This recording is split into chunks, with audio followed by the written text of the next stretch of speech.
The old frontier always had its share of wild stories, but none traveled faster than the tale of the Apache man who walked into a burning village, carrying 6 frightened children in his arms. Folks remembered that day because the sky over the desert was thick with smoke. The wind was howling against the cabins, and everyone believed the fire would swallow the whole place before sundown. Yet out of all the chaos, out of all the fear, it was a lone Apache warrior named Tinok who stepped through the flames with those little ones clinging to him. Some were crying, some shaking, and one held on to his braided hair like it was the only thing keeping him alive. People could not forget that sight, even if they tried. Tinok had always lived on the edges of the desert, keeping to himself and raising the 6 children, who were not his by blood, yet he guarded them stronger than any man guarded his own. Some said he had taken them in after a raid years back. Others whispered he had found them wandering in the canyon after losing their families. No one really knew, and Tinok never spoke about it. What mattered was that those children followed him like shadows, trusted him with everything, and slept each night wrapped beneath the same animal hide blanket he had stitched for them. When he saved the village, the townsfolk finally looked at him with new eyes. Before that day, many had kept their distance, unsure of the tall warrior with the broad shoulders, long black hair, and quiet stare that could make even the toughest ranch hand shift in place. But after the fire, after seeing him risk his life for people who had often turned their backs on his kind, they felt a guilt they could not hide. So the council gathered and said they would offer him something meaningful, something that showed they were grateful and wanted peace. They walked him up the dry hill by the river bend and pointed to a small wooden cabin standing crooked on its posts. The roof sagged on one side, the door hung uneven, and the entire place leaned so far to the left it looked ready to fall to the ground by sunrise. Still, the council leader, a stern man named Grover Hale, spoke with pride. He said it had once belonged to an old trapper who vanished during winter, and no one had bothered to claim it since. Most saw the cabin as a burden, a broken thing not worth fixing. But to the council it was perfect, because it was far enough from the rest of the village to keep folks comfortable and close enough that no one could accuse them of offering nothing. Tinok stood there with the wind pushing against his back, his 6 children standing in a row like small soldiers beside him, and he listened without saying a word. But anyone watching him closely would have noticed the slight furrow in his brow when he first looked at the cabin. It leaned too sharply for natural wear, and the ground beneath it looked disturbed, as if someone had dug there in past years. He felt a pull in his stomach, not fear, but something sharper. The children, however, were hopeful. One of the girls, a small child named Naira, with hair down to her waist, tugged on his hand and whispered that she liked the place. She said it looked funny in a kind way and that maybe if they fixed the roof they could plant flowers near the door. Tinok gave her a faint smile, though his eyes stayed locked on the crooked frame. The village clapped and celebrated, believing they had done the right thing. They walked back down the hill feeling proud of themselves, leaving Tinok and the children alone with the gift no one wanted. As the sun dipped low, turning the sand a deep copper color, Tinok stepped closer to inspect the cabin. The wood had splintered in places and the inside looked darker than it should have. There was a smell too, not rotten, but old in a strange way, like something had been sealed away for far longer than any of them could understand. He touched one of the wall planks, and it shifted under his fingers, as if hollow. The 6 children gathered around him, their small faces expectant. They trusted his judgment more than they trusted the world, and the weight of that trust sat heavy on his broad shoulders. He pushed the uneven door open, and it scraped the dry ground with a harsh drag. The room inside was warmer than the air outside, almost too warm. Dust floated in slow swirls, catching the last of the sunlight that pushed through the crooked window. Everything was empty except a single stool in the corner, and the marks of old boot prints pressed into the wooden floor. Tinok stepped inside, and the cabin gave a long groan. The children hesitated at the threshold, unsure whether the sound was harmless or a warning. The youngest boy, Hakan, reached for Tinok's leg and asked if it would fall on them. Tinok rested his hand on the boy's head and said it would stand long enough for them to know if it was safe. But his voice lacked the calm he usually carried. He felt something else in that space, something he could not name, as he crouched near the tilted wall. He spotted a faint carving in the wood. It was thin, scratched deeply, almost hidden in the shadows. He brushed the dust aside, and the carving revealed a symbol he had only seen once before in his life. A mark belonging to a man who should not have been anywhere near this village, a man whose presence always brought trouble. The kind of trouble that stained the land long after he left. Tenok froze for a moment. His heartbeat thumped heavy in his ears.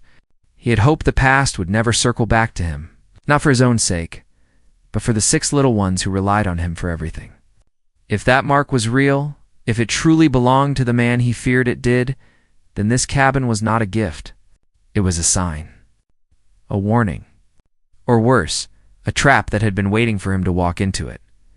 A cool wind swept through the doorway, brushing past the children and into the dark room. The leaning cabin creaked again, louder this time, almost like it was speaking or remembering something buried beneath it. The 6 children stepped closer, sensing the shift in Tenok's posture. They looked at him with wide eyes, waiting for him to say something. Anything that would ease the strange feeling rising in their chests. But Tenok only stared at the carving, his jaw tightening, his breath slowing.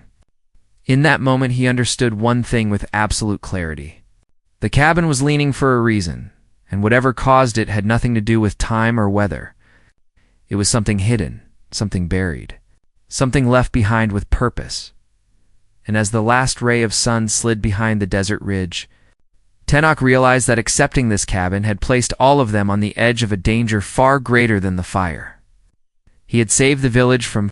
The truth was waiting beneath the floorboards, waiting in the shadows, waiting to be uncovered. And once found, it might change everything about their lives forever. He reached for the children, guiding them back from the doorway. But before he could speak, a sharp sound came from inside the cabin. Not the wind, not the wood. Something else, something that should not have been there. And the cabin leaned. Just a little farther, the sound inside the crooked cabin echoed in the still desert air, sharp enough to stop every breath around it. Tenok held an arm out to keep the children behind him as his eyes narrowed toward the dark space beyond the uneven doorway. For a long moment, nothing moved. Not the dust, not the door, not even the warm breeze slipping across the open ground. The children watched him with wide, unsure eyes, their small hands clutching each other for strength. They trusted him more than the world. But even they could feel that something inside the cabin was wrong. Tenok stepped back and slowly closed the door. The dry wood scraped the ground once again, but this time the sound seemed heavier somehow. He told the children they were heading back to the small camp. They had set up under the mesquite trees until they could decide what to do. The oldest boy, Aramis, looked back at the leaning cabin with steady eyes. Aramis rarely spoke unless necessary, but even he did not hide the unease on his face. The others followed silently, glancing over their shoulders as they walked. And the setting sun painted their shadows long across the dirt. Tenok kept them close, guiding them down the slope until they reached the fire pit they had built earlier that day. He lit a small flame and let the children sit around the warmth. They huddled near the sparks, whispering among themselves about the cabin and whether something was inside. Tenok listened without interrupting. He wanted to hear what they felt because children sensed danger in ways adults sometimes forgot. Hakan said he thought the cabin was breathing. Naira insisted she saw the window move on its own. The smallest one, little Keone, said she heard someone calling from underneath the floor. Tenok's jaw tightened a bit, though he relaxed his shoulders when they looked at him.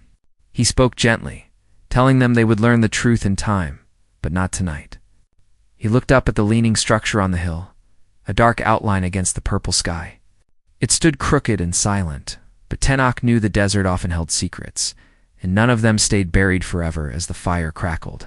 The children ate the small meal he prepared for them. It was nothing more than roasted corn and dried meat, but it was warm and safe, and that was enough for now. Their tired bodies began to relax as the night air cooled.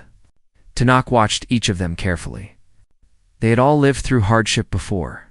They had seen things children should never see, survived storms and hunger, and followed him through places many grown men feared to walk. Yet tonight their eyes carried something heavier, something deeper.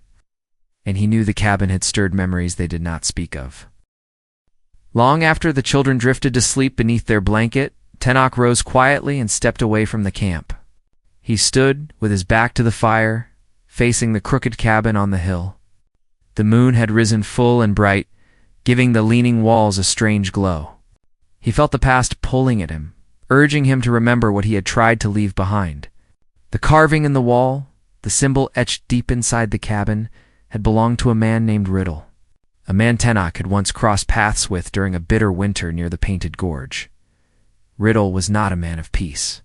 He was the kind who moved like a storm, taking what he wanted, leaving chaos behind. Tenok had encountered him years ago when traveling with the children through a ravine. Back then, he had only 3 of them. The other 3 came later, rescued during separate tragedies. But the first time he met Riddle, the man had been tracking someone through the frozen canyon. He had spoken little, but his voice carried a cruelty that left the air colder. Tenok had sensed danger instantly and kept the children hidden behind him. Riddle never struck, never drew a knife or gun, but his eyes had carried an emptiness Tenok would never forget. Days later, Tenok discovered that the man had been searching for a cabin of his own, one rumored to hide something valuable. The rumor alone had drawn desperate men from across the frontier. Some believed it held stolen gold. Others whispered it contained a map leading to river stones worth more than silver. But Tenok knew better. Whatever Riddle hunted, it was not gold or stones. The man moved like someone searching for a memory he could not escape. A memory twisted enough to make him dangerous. Tenok hoped he would never see that symbol again. Yet there it was, carved deep inside the crooked cabin gifted by the village. A gift meant to show gratitude had somehow tied him back to the one man he hoped had disappeared forever. He spent the night thinking, mind moving through old trails and hidden warnings. At dawn, he walked the children to the river so they could wash and cool their faces. The morning was warm, and the desert shimmered with early light. The children splashed one another, laughing in a way that eased the weight on his chest. He wanted them to have a place to call home, a place where they could sleep without fear. He had thought the cabin might be that place if repaired, but now he wondered whether it held something meant for someone else. Something dangerous. Aramis walked up beside him and stood with quiet strength. He always stood like that, tall for his age, watching the world with a steadiness beyond his years. He asked Tenok if they would live in the cabin. Tenok answered honestly, saying they could not decide until they understood why it leaned so sharply. Aramis nodded slowly, never pushing for more answers. He trusted Tenok fully, but he also knew when danger was close. His eyes kept drifting back to the hill. Later that day, Tenok took the children into the village so they could trade for supplies. People greeted them warmly at first, grateful for the life Tenok had saved. They offered smiles, bread, blankets, and handshakes. Mothers thanked him, fathers clapped his shoulder, and some children waved as the group passed by. For a moment it felt like everything would be fine. But then a few townsfolk began whispering. They watched the 6 little ones closely, counting each one as if the number mattered more than their faces. Someone mentioned the old trapper who had once lived in that crooked cabin. They said he had left in a hurry one night, muttering about strange noises coming from under the floor. Another villager, a woman named Miriam, lowered her voice and said the cabin had leaned more every season, even though no storms had struck that hill. She swore that one time, while gathering herbs, she heard something scratching from beneath it. Tenok kept his face calm, but inside he felt the tension twisting tighter. He thanked the villagers and headed back with the children. Their small hands were full of the things people had gifted them, but their eyes were fixed on him. Sensing the weight behind his silence, when they reached the camp, Tenok felt something wrong before they even saw it. The air was still, too still. The fire pit was as they left it, but the edges of their blanket had been disturbed, not by wind, not by animals. Something had stepped there, something with purpose. Aramis noticed it too, and crouched beside the prints in the dirt. They were faint but clear enough. Not human, not animal. A strange shape, almost like someone dragging something heavy. The children drew closer, uneasy. Tenok placed himself between them and the tracks. He scanned the open desert, the hills, the mesquite trees, but nothing moved. The sky was wide, the land empty. Yet the feeling of being watched pressed on him. He looked straight toward the crooked cabin. The sun hit the leaning wall in a way that made the old boards shimmer. A long shadow stretched from beneath it, darker than any other. Tanakh understood then that whatever was under that cabin had not remained still last night. It had moved. It had come closer, and now it waited for him to come back. Tanakh told the children to stay behind him as they prepared to walk up the slope. Once again. Their small footsteps hesitated, but they followed because they always followed him. The desert wind blew across their faces, carrying a faint sound in the distance. A low hum like something deep beneath the earth stirring. The cabin stood crooked and silent. It shadowed longer than before, almost reaching the trail where Tanakh walked, and as they reached the base of the hill, the ground beneath their feet trembled for one brief second, as if something under the cabin shifted again. Waiting for the moment they stepped inside, the ground's faint tremble passed as quickly as it came, but it left a quiet fear in the children's eyes. Tanakh felt it too, that strange shift in the earth beneath the crooked cabin. He had walked desert lands long enough to know natural movements from unnatural ones. And what he felt now did not belong to the land. It belonged to something hidden within it, or beneath it. Still, he kept moving, each step steady as he led the children up the hill. The dry grass brushed their legs, and the hot wind pushed against their backs, as if urging them not to go farther. But Tanakh pressed on. Aramis walked closest to him, his jaw tight and his hands curled into fists. He watched the ground more than the cabin, studying the dirt and broken rocks for any sign of the dragging tracks they had found near the camp. He saw none on the slope. Whatever had wandered near them earlier had not come from this trail, which made the mystery sharper. The other children followed in pairs, whispering to each other in soft, worried tones they tried to hide. Keone kept holding on to Naira's shirt, refusing to let go. When they reached the top of the hill, the crooked cabin loomed larger. The way it leaned was unsettling, almost like it bent on purpose, as if listening. The long shadow beneath it stretched deep into the sand, darker than a normal shadow should be under morning light. Tanakh stopped a few feet away, his hand raised in warning. The cabin made a slow, creaking sound, even though no wind touched it now. It stood there, an old structure abandoned by its owner. Yet it felt alive. Tanakh crouched down, touching the earth with 2 fingers. The ground was cool, strange for the warming day. He brushed aside a thin layer of sand and found marks beneath it. Not prints. Not dig signs, lines, long straight lines carved deep into the hardened earth. They formed no clear pattern, but they were not made by animals or weather. Some lines curved into circles. Others crossed sharply like warnings. Tanakh covered them again and stood slowly. He told Aramis to keep the children behind him. Aramis nodded, stepping in front of the others, his stance wide and protective. Tanakh approached the cabin alone. The door remained closed, yet it looked as if it had shifted since yesterday. The bottom corner sat deeper in the dirt. He pressed his palm against the wood. It felt warm. Not sun-warm. Something else. He pushed the door open, and the soft scrape broke the silence. The interior looked the same as the night before, except for the stool in the corner. It lay on its side now. Tanakh was certain it had been upright when he first entered. Dust danced in the sunlight, and a low sound, almost like breathing, drifted from somewhere beneath the floor. The children stayed outside, their feet planted firmly in the dust. They could feel the darkness inside pull at their nerves. Aramis took a step closer, but Tanakh lifted a hand and shook his head. The boy stopped immediately. Tanakh scanned the room. He walked toward the tilted wall where he had found the carving. The strange marks still glared back at him, and for a moment he could almost hear the voice of Riddle echo through memory. A dry voice, low and steady, telling him the desert kept things buried until they chose to rise again. Tanakh had never taken his words seriously back then, believing them to be the ramblings of a restless man. But now the memory pressed on him like a heavy stone. He knelt near the floorboards, touching the wood gently. One of the boards felt loose.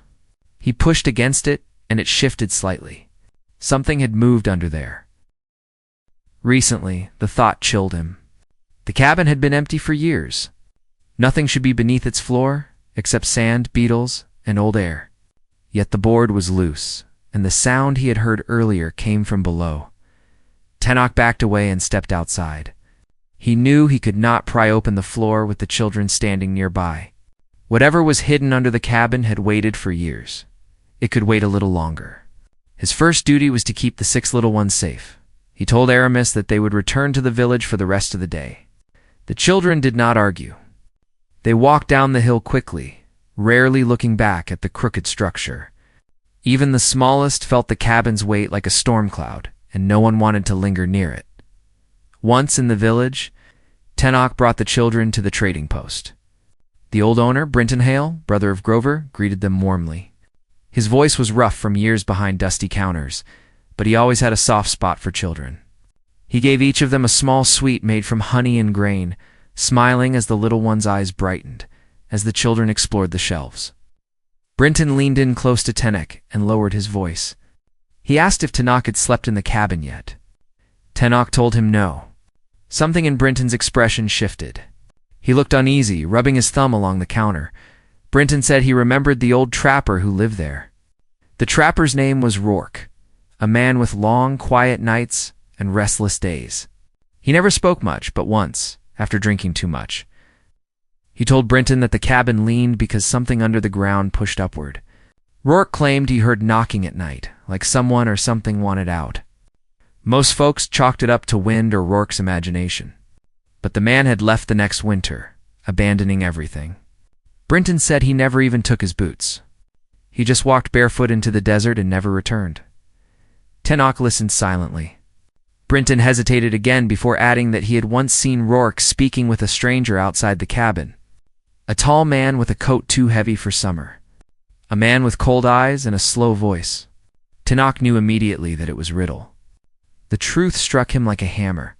Riddle had been here long before Tenok ever arrived. The children came running back with small trinkets in their hands. Pulling Tenok's attention away, he gave Brinton a final nod, then led the children out. The warm sun did little to ease the cold coil in his chest. He needed to know what Riddle was looking for, and why that symbol was carved inside the cabin. They spent the afternoon gathering supplies and helping a few villagers repair fences and wells. This kept the children busy and eased their minds for a time. But Tenok could feel something watching them. Every now and then he sensed eyes on his back. When he turned, no one was there, yet the feeling stayed. As evening drew close, Tenok led the children back to their camp. The wind carried a strange scent, like wet earth, though it hadn't rained in weeks. The children walked slower, glancing toward the hill. The crooked cabin stood against the horizon like a bent skeleton. When they reached the camp, Tenok stopped sharply. The dragging marks they had seen earlier were now deeper, fresh. Something had returned while they were gone. Aramis crouched beside the tracks again, his face hardening. He said the marks were heavier now, as if whatever made them had grown stronger or more bold. Tenok nodded. They needed answers. He told the children to stay near the fire as he walked toward the hill alone. Aramis tried to follow, but Tenok shook his head. This was something he could not risk anyone else facing. The sky darkened as he approached the crooked cabin again. The leaning walls creaked, and the air grew colder with every step. He could hear the children behind him talking softly, their voices trembling. Tenok reached the door and placed his hand on it. The wood pulsed faintly under his palm as if the cabin itself was breathing. He pushed the door open slowly. Inside, the loose floorboard had been lifted. Just a finger's width, but enough. Tenok stepped inside. The air was thick, warm, and strangely still. He crouched beside the lifted board, gripping its edge, and from beneath the floor, a faint whisper rose. Not wind, not memory. A real whisper. Something alive was waiting under the cabin, something connected to Riddle, something that had been buried for years and was now waking. Tenok's breath steadied as he tightened his grip on the board, knowing the moment he lifted it, he would come face to face with the truth he had spent years trying to outrun. The cabin leaned again. Slower this time, like it bowed toward him, urging him to open the floor, and behind him. Far down the hill, the 6 children stood frozen, watching their protector kneel over the darkness that might change everything they knew about their past, their future, and the secret beneath the crooked cabin that refused to stay hidden. The lifted floorboards sat uneven beneath Tenek's hand as the desert wind outside seemed to hold its breath. The children waited far down the hill, their small figures standing in a tight cluster, afraid to move or call out his name. Tenek could feel their worry like a weight pressing against his spine, but he did not turn back. Whatever waited under the crooked cabin had been there long before the children came into his life, long before the village ever stood here. And now that it had stirred, he knew running from it would no longer keep them safe.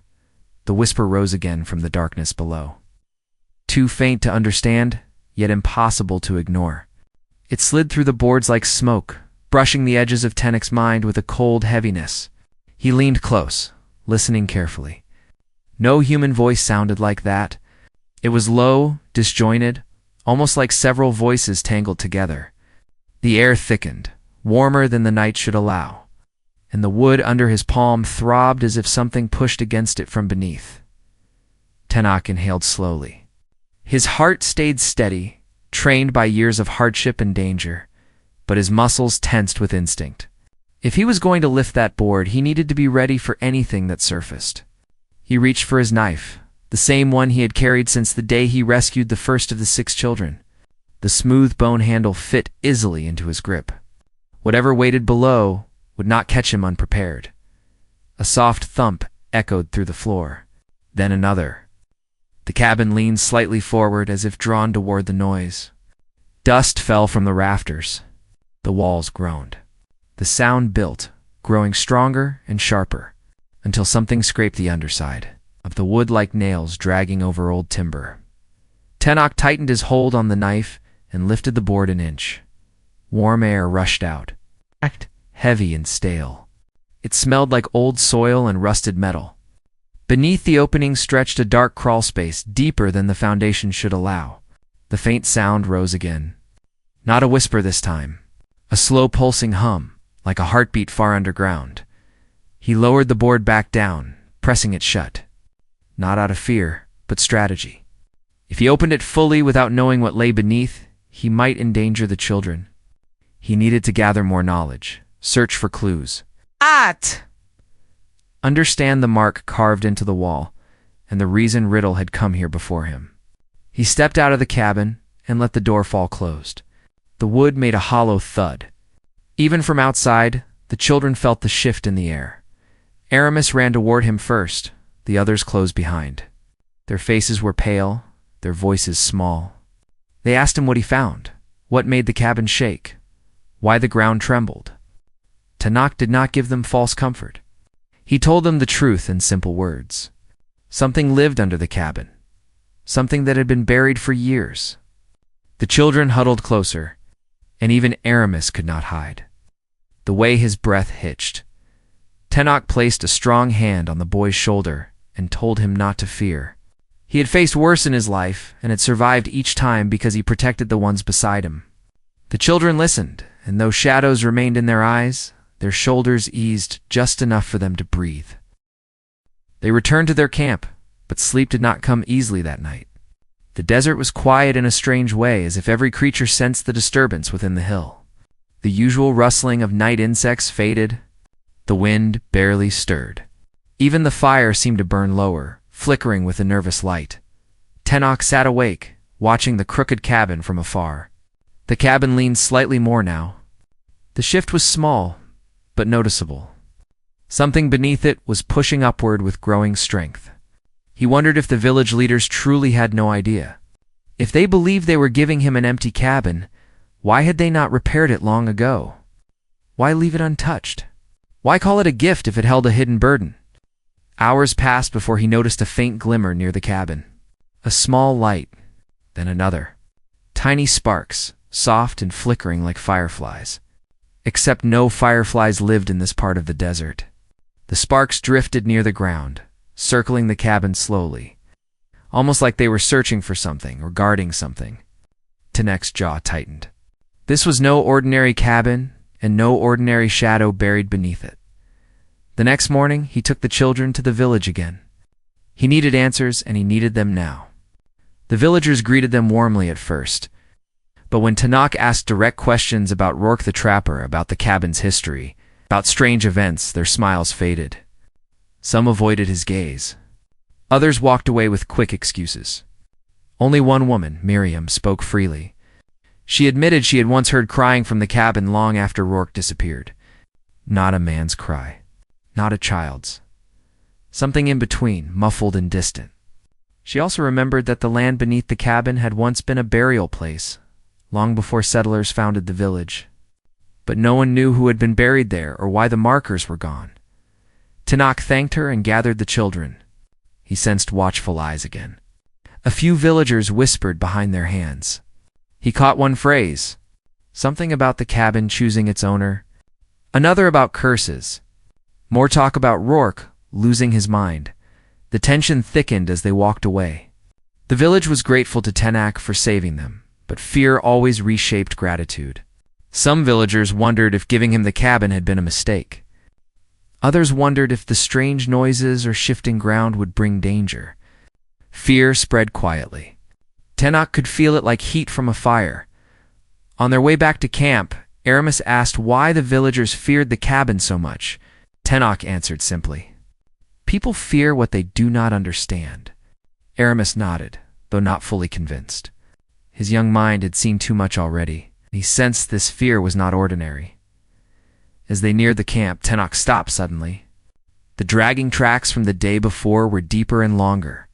They circled the camp in a wide arc, then disappeared toward the hill. Something had moved close again while they were gone. Something curious or restless. Tanakh knew they could not wait any longer. The truth needed to be confronted before it grew more dangerous. He gathered the children, told them they would stay a safe distance away while he inspected the cabin more thoroughly. They looked terrified but trusted him. He approached the crooked cabin once more. The air around it felt heavier. The leaning structure cast a darker shadow, one that seemed to stretch farther than any natural shadow should. The wind brushed past him with a strange chill. He stepped inside. The loose floorboard lay slightly higher than before, and the hum beneath the cabin had grown louder. She lifted the board slowly this time. The warm air rushed out again, pushing against him like a warning. Beneath lay a deep pit, much larger than any foundation hole should be. The space dropped downward into darkness, but faint glowing specks pulsed inside. Scattered like embers floating in a hidden pocket of the earth, Tanakh leaned closer, gripping the edges tightly as he fought the pull of curiosity and caution. The once faint whisper now rose clearly, forming broken words that scraped against the walls like wind trapped in stone. He could not understand the voice, but he could feel the meaning calling, waiting, expecting him. The glow beneath intensified. Something shifted. Something rose, and just as Tanakh steadied himself, ready to face whatever emerged from the pit, the ground trembled harder than ever, shaking the entire cabin. The walls groaned. The door swung open.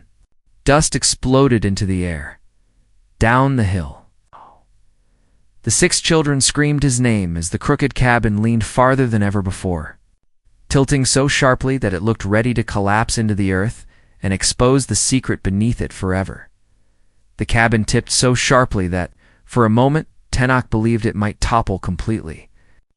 Dust burst through the cracks. Wooden beams groaned, and the floor rolled beneath him like the ground was alive. He steadied himself as the glowing specks beneath the lifted board pulsed brighter, rising in swirling ribbons of warm light. The children at the bottom of the hill called out, but their voices came like distant echoes over the rumbling wooden frame. Tanakh gripped the open and looked into the pit. Something moved again, but this time it was not frightening. The glow softened, warming the air like sunlight rising in early dawn. The strange whisper became a gentle breath, filled not with danger, but with longing. As if some old story trapped in the earth wanted to take shape one last time, Tanakh lowered himself to one knee and leaned closer. He could see outlines forming in the light, not sharp like a person or creature, but soft and wavering. A shape that felt familiar, even though he had never seen it before. The cabin steadied as if the force rising beneath it no longer meant to break through, but to reveal itself slowly. A voice rose from the pit. Not threatening, not broken. A voice filled with quiet sorrow. It whispered a name Tanakh had heard only once in his life. A name Riddle had spoken years ago during that cold winter in the Painted Gorge. The name of the one person Riddle had loved but could never save. Tanakh felt his chest tighten. The shape in the glowing light shifted again. A woman's silhouette appeared, her form faint like a shadow trapped in a warm breeze. Her voice trembled with gratitude. She had been buried here, not by the villagers, but by Riddle himself. He had hidden her beneath the cabin to protect her memory from the men who hunted him and everything he cared for. The lines carved into the dirt outside were her resting place. The faint sparks that drifted around the cabin were remnants of her spirit. Trying to break free for years, Tanakh understood then why the cabin leaned. It was not haunted by something evil. It was pulled by a love that had never rested, a heart that had never found peace. The glow brightened, swirling up toward the tilted roof. Tanakh stood slowly, watching the light fill the room like dawn breaking open. He felt no fear, only calm. The cabin shifted back in place with a long creak that sounded almost relieved. The ground settled beneath his feet. The children stopped shouting and stared up at the hill with wide eyes as the glow leaked softly through the cracks of the cabin. Tanakh spoke gently to the spirit, promising her that her name would not be forgotten. He said he would carry her memory forward in his own way, and he thanked her for revealing the truth instead of leaving the cabin to crumble under secrets and grief. The glowing shape paused, then slowly drifted higher. With each passing second, it grew dimmer, until the last of the light broke through the roof's edge and rose into the open sky. The room became still again, warm, peaceful. Tanakh lowered the floorboard, placing it back gently. The hum beneath the wood faded, leaving behind a soft quiet that filled the entire cabin. He stepped outside to the children, who ran toward him with worry and relief mixed on their faces. They clung to his arms and waist, asking what happened, what that light was, whether he was hurt. He knelt in the sand, pulling all 6 of them into a strong embrace. He told them the truth in a way they could understand. A story of love, loss, and release. A story that belonged to the land long before the village existed. When he finished, the children looked up at the cabin with new eyes. The fear that once clouded their faces softened. Even Aramis, who rarely showed emotion, let his shoulders relax. Naira whispered that the cabin was not crooked anymore. She was right. The lean had straightened. It stood firm and steady on the hill, as if a heavy weight had lifted from the earth beneath it. Tanakh decided they would live in the cabin now that the secret under it had finally been freed. The villagers, upon hearing the truth, gathered supplies and helped repair what remained broken. They brought new planks, fresh nails, and strong beams for support. Brinton Hale carried tools with a determined smile, saying that if Tanakh was willing to accept the cabin, then the village would honor him with real work this time. Not a broken gift. For days the sound of hammers and laughter filled the hill. Miriam brought blankets sewn by her own hands. Children from the village came to play with Tanakh's 6 little ones. Running through the dust and chasing each other around the newly fixed porch, Tanakh watched from the doorway, his heart steady and warm. The cabin no longer felt like a burden. It felt like a beginning at night, when the desert wrapped itself in cool air. Tanakh sat by the fire with the children gathered around him. They slept easily now, their breaths soft and steady. The heaviness that once shadowed them was gone. Tanakh looked at the hilltop where faint sparks sometimes drifted, not of fear but of memory, a gentle reminder that the desert carried its own quiet stories. But not all of them were dark. Aramis eventually asked why Riddle had buried the woman there, why he had chosen such a lonely place. Tanakh answered that some men carry pain they cannot set down, and some loves remain stronger than fear. Riddle had tried to protect her the only way he knew. The mistakes he made afterward had been the result of grief he never learned to mend. But now her spirit was free, and perhaps somewhere, Riddle's restless wandering had stilled as well. As the weeks passed, the cabin turned into a warm home. The children planted flowers beside the doorway just as Naira once imagined. A small garden grew behind the cabin, watered with care each morning. The crooked place that once frightened them now held laughter and peace. It stood strong against the sky, no longer leaning, no longer hiding anything beneath it.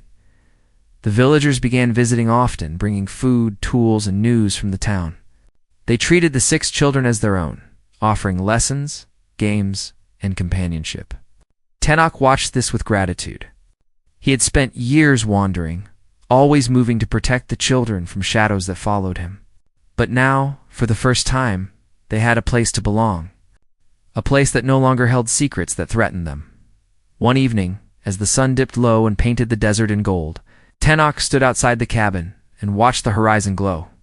The land stretched far and wide, full of old stories, new beginnings, and quiet peace. The children played nearby, their laughter echoing across the open valley. Aramis had built a small wooden horse for Kione. Hakan and Naira chased each other around the fence. Even the shyest of them, little Laya, picked flowers from the garden with a gentle smile.